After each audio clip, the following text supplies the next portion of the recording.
Hello everybody, and welcome to Kobe's Classroom, the visual guide for the fight the Forked Tower Blood Bridges and Boss 3 versus the Marble Dragon. The bridges have a lot of things that can cause wipes, but the boss itself is very easy, a bit fast, but easy. Without further ado, let's get started. Once we finish Boss 2, we can rebuff at a Knowledge Stone and continue up some stairs to find some bridges. Just like the hallways, we send the letters to the left bridge and numbers to the right. To clear the bridges, we need a Time Mage, Bard, Geomancer, and Thief to find some traps. The groups I've been running with have just been walking around traps and not popping them with Ranger Falcons lately, since it's quite cramped and a mistimed or bad Falcon can wipe a whole group out. It's fine to do, just be careful. Once both groups are ready, we can start by pulling the first set of boots and bogies. The boot casts Paralyzed 3, which needs to be interrupted, and that's all these mobs do. While we're dealing with these, we get some spear line AoEs coming from the Ethereal Ward. These are wild charges, so we need a tank in front to soak the most damage. You'll see this a couple times over the bridges, and we don't really have an order for tanks to soak this. Instead, we just have all tanks fight for the frontmost spot. The tank in front will get a Vuln, and they just won't soak the next one. Phantom Samurai can also Shiodori this. When dealing with this, we always default to the second row from the split in the bridges. After the boots are dead, we break down the first Ethereal Ward and move on to the Abyss. There's a trap at the back of this section for a thief to find. The Abyss will immediately cast Dense Darkness, giving itself a magic damage up buff.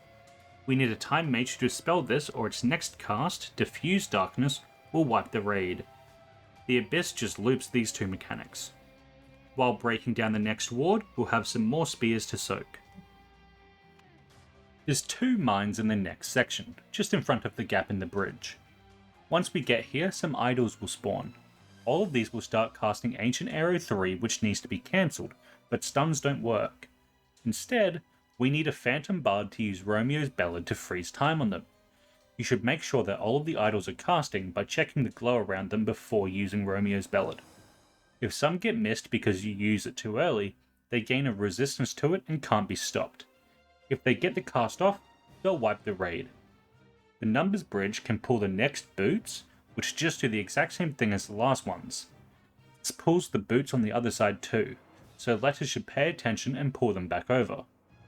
While all the other players are dealing with these mobs, we can have the Number Thief and Geo move forward to find a mine and supermine, and levitate to activate a switch to make a bridge for the other side, and then the Letters Thief and Geo can do the same. Once the boots and idols are dead, we can see a split in our bridge. One side will have a mine, the other will have a supermine. Clear the mine with either a Ranger Falcon, Knight Pledge, or Tank Invuln. Then once all players are ready, we can pull the two bomb mini-bosses. Our thieves can move forward and find a supermine in the middle of the different pattern of tiles. The main mechanic of these bosses is a distance mechanic. Close call to detonate means they need to be far, signified by a blue tether. Far cry to detonate means they need to be close, signified by a green tether. If they're the wrong distance for too long, they'll do some raid wides. We also have the spears during this fight. This time we just handle them in our close or far rows. Next, the bosses cast Bombshell Drop, spawning some mini bomb adds tethered to the boss. If they reach the boss, they'll explode, dealing raid-wide damage. We pull the boss away to the front for the rest of the fight and damage down the adds. We get another tether, which is handled the same, and then a stack that we take close or far, depending on the tether. And that's all their mechanics. We just do that on repeat until one dies and the other starts enraging with massive explosion, so you want to make sure that they're pretty equal on HP. Once they're dead, we move on to Boss 3, the Marble Dragon.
As I said at the start, this boss is pretty easy and you can just follow someone that knows what they're doing for 95% of it. Once we arrive, we can set up some waymarks. These waymarks are used in a lot of groups, but as always you should just double check the strats that your group is using because they might differ slightly. We can pull the boss, which starts with Imitation Star, a raid wide that applies a 15-second bleed and puts up death walls. Next up is Draconiform Motion, which is a mechanic you'll see a lot during this fight. The boss turns around towards a random player and locks in its direction. We move to the side of the dragon to avoid a front and back conal cleave. We will always bait this north and south, so always just default back to the north and south after each mechanic. We get an Imitation Rain raid wide and begin our first major mechanic. The boss will spawn some puddles in the north and south in a pattern like this. There's two types of puddles, one is just a circle and the other has waves in a plus shape inside it. Certain abilities from the boss will freeze these puddles, and then shortly after they'll explode in a large circle or plus AoE. The boss casts Imitation Icicle, which spawns two icy AoEs. One is close to the boss and the other is closer to the wall. We bait a Draconiform Motion, then move to the wall on the side with the ice close to the wall. As the Draconiform Motion resolves, the ice will start freezing its connected puddle. Immediately after the first circle puddle explodes, we need to move into its AoE to avoid the rest. I recommend popping Sprint to do this movement because it's very fast. After all the AoEs are resolved, the boss will cast Dread Deluge, doing a tank buster and bleed on the 6 highest threat targets.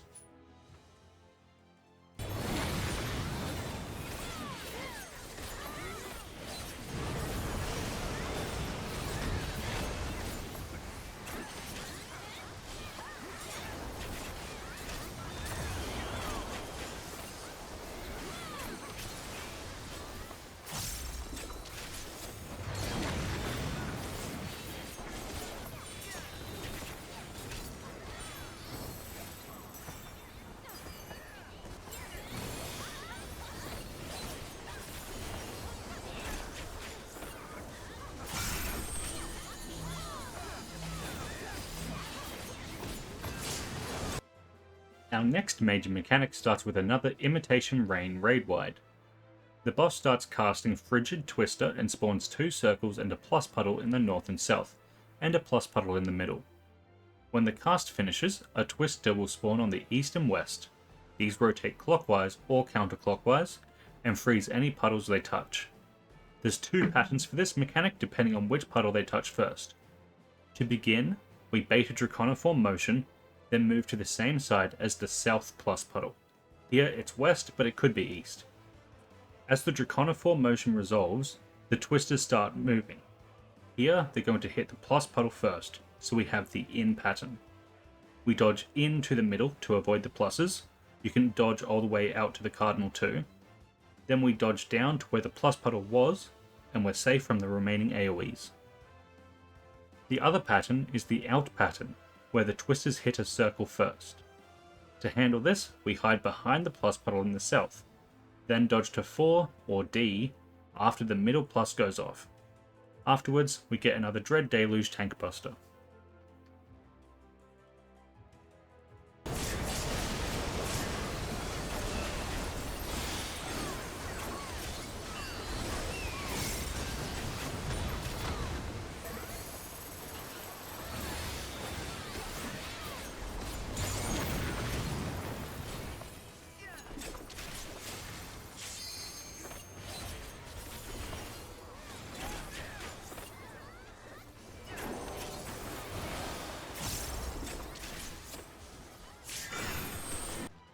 Next up is the Ads phase. We all head to our group's waymark as the boss casts Withering Eternity, spawning an ice golem at each waymark, a plus or cross puddle in the middle, and 6 puddles on cardinals and intercardinals. 3 are opposite the other 3. When these puddles are frozen, they become towers that need to be soaked by 4 players, or they explode, dealing raid-wide damage and applying a stacking dot. The Ice Golem ads need to be kept separate from each other, or they tether and gain a damage resistance buff, making them impossible to kill. We have our group's tank pull it to the wall at our waymark, and have old DPS use their 2 minutes to focus down the B and 2 adds to give us a bit more room to work with. The dragon will reappear at a cardinal or intercardinal on the same line as the middle towers in the pattern. The dragon will dive across and freeze all puddles in front of it with a line AoE, so move out of the way. Shot callers can call the colour of the unsafe waymarks. Next, we need to soak these towers and dodge the middle puddle. When soaking, it is your group's responsibility to soak the tower at your waymark. Other groups are free to help too. The middle puddle will be aiming at the other 4 towers, so if you're not soaking, make sure to be out of the way. This activates the other 4, which we soak prioritizing your group. We get another set of this, which works the exact same. It's just one thing to note, which is shown here. If there's a tower at D and 4, we need the side groups, so A, C, 1 and 3, to prioritize these when they're going off. If the adds aren't dead by the end of this set, they'll cast Frozen Heart, which gives a damage up, and they'll start one-shotting. If you see this cast, you need to use your invuln. Next, the dragon drops to the middle, spawns and tethers to some ice sprites, and starts casting Lifeless Legacy.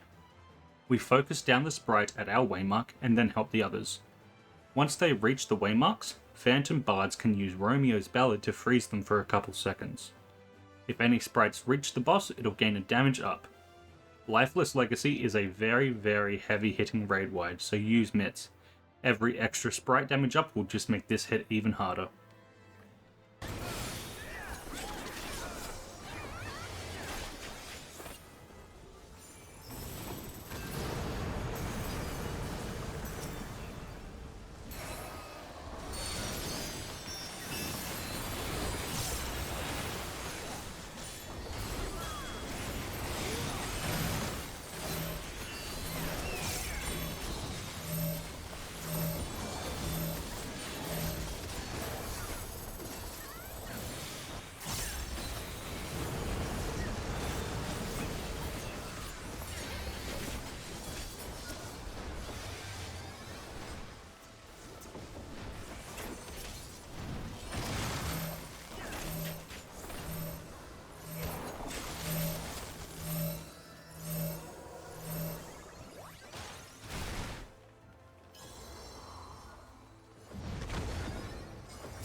We return to our default position at the north and south, as some people get a marker on their head.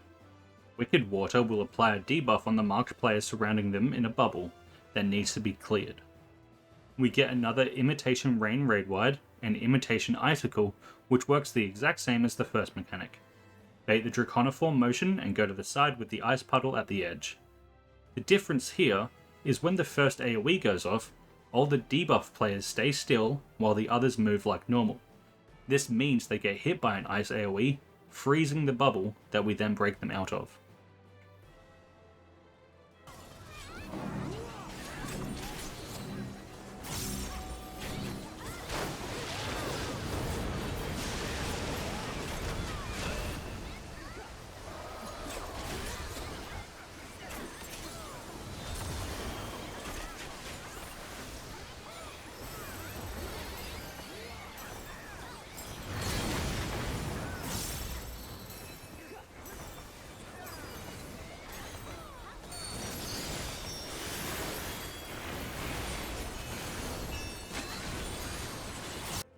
After another Imitation Star raid wide, we begin the final mechanic.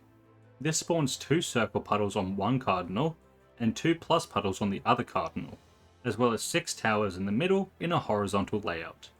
The boss spawns 2 twisters, and we bait another Draconiform motion to the north and south and dodge to the side. The twisters will hit some puddles. Here it's the pluses, so we need to dodge to the north or south. This activates the towers in the middle. We soak these at our waymark, then dodge the other puddle on the other cardinal. So if we dodge the first puddles north and south, we dodge the second puddles east and west. Wherever we end up, we just plant here to bait another draconiform motion as some more puddles spawn. This time, the towers are in a vertical pattern. We do the same thing, dodging the first puddles that get frozen, then soaking the towers. For the vertical layout, we have B soak the tower at D, and 2 soak the tower at 4, so just rotating 90 degrees. All other groups are just at their waymark again. Then we dodge the final puddles, and we're done. That's the whole fight. It's just like another Imitation Rain raid wide and maybe a draconiform motion before Enrage.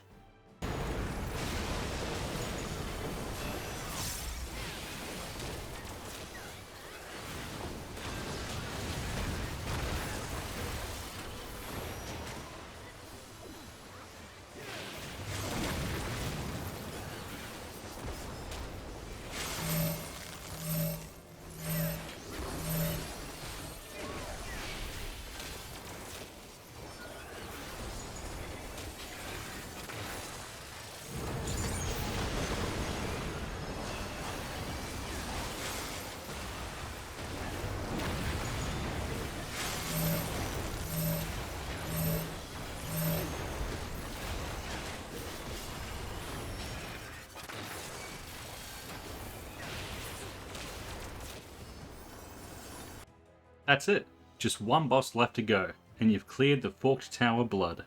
If you liked this video, you can leave a like, comment and subscribe. The next video will be in a couple days, but for real this time. I've been 100%ing all the Yakuza games lately, so I got very distracted, but I'll make sure to get this video out quickly for you. I'll see you all then. Peace.